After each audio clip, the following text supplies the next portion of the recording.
I'm Congressman Brian Mast, and I represent the 18th Congressional District of Florida, and I'm proud to be a part of this special Republican address.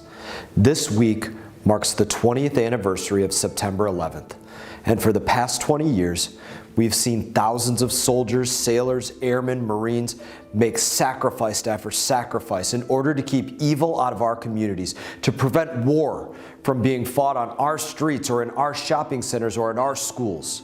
I'm proud to have served with many of those men and women in Afghanistan.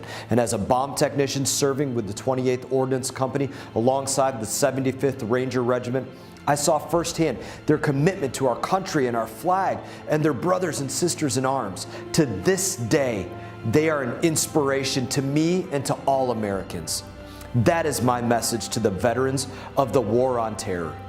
Even as we see the heartbreaking scenes caused by President Biden's catastrophic withdrawal, I know that this war was lost because of Pennsylvania Avenue.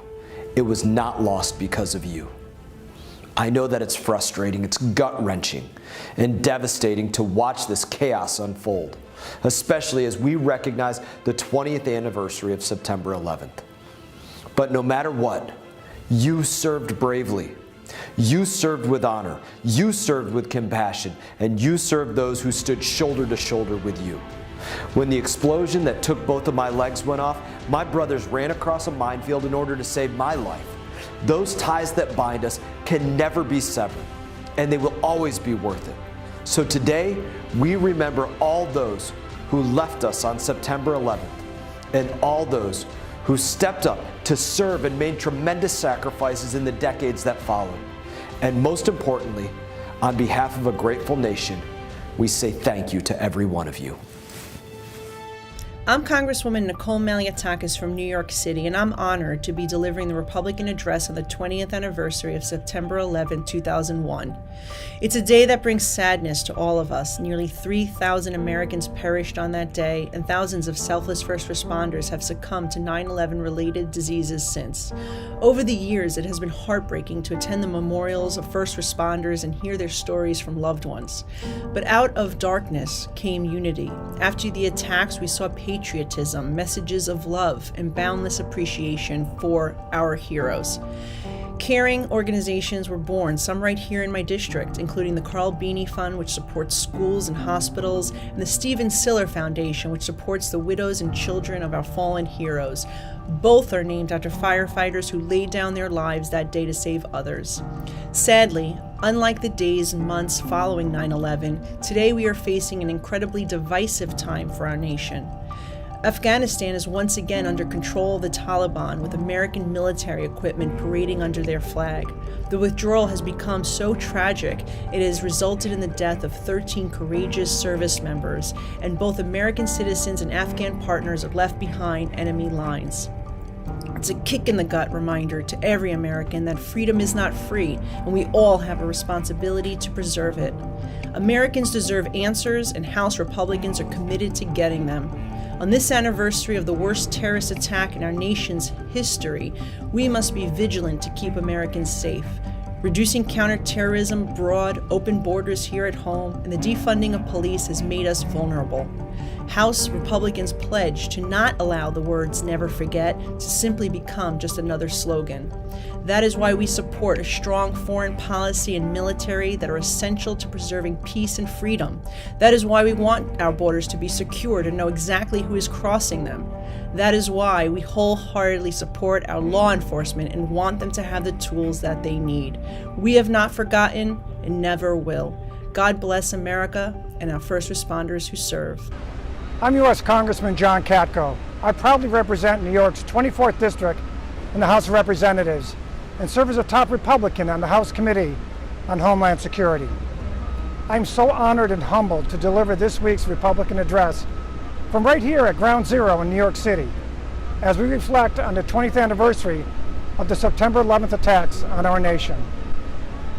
The words "never forget" continue to ring out as a somber reminder of the fragility of our national security and a commitment to always honor those lives lost.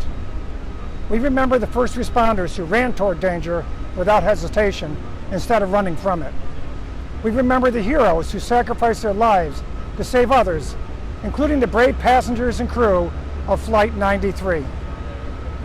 The attacks on 9/11 fundamentally altered the security posture of the United States and the way we engage in the world and live our lives. Following one of the darkest days in our history, and united by our grief, we resolved to find those responsible and bring them to justice. And we pledge to never again allow a failure of intelligence to compromise our homeland security. The Department of Homeland Security was founded shortly after 9/11, charged with unifying government efforts to prevent future information and intelligence sharing failures. The Department of Homeland Security mission is more vital now than ever before. 20 years later, while the threat landscape has changed dramatically, we find ourselves in an eerily similar terrorist threat environment to pre-9/11. The potential for violent attacks on the homeland emanating from the very place where we spent 2 decades working to stamp them out is both maddening, frustrating, and sobering. History reminds us that our homeland is less secure when the United States allows for the creation of terrorist safe havens abroad. The catastrophic mishandling of our withdrawal from Afghanistan has served as a devastating reminder of the very real consequences our nation faces when terrorism is allowed to gain a foothold abroad. I join all Americans in praying for the families of the 13 American heroes that sacrificed their lives in Afghanistan during evacuation efforts, while also demanding accountability for the foreign policy and national security decisions that led to this avoidable tragedy. While 9/11 is a somber reminder of the fragility of our security, it must also serve as a reminder that an inability to connect the dots to effectively secure our nation against the threats of tomorrow is simply unacceptable. Republicans, specifically those on the Homeland Security Committee, are steadfastly committed to ensuring we never forget the lessons we learned from September 11th. Our nation is a beacon of freedom around the world, and it's up to us to keep it that way. We must remain vigilant about the threats facing our country at home and abroad, and endeavor to ensure that America will always be the land of the free and the home of the brave. May God bless you and your families, and may God bless the entire United States of America.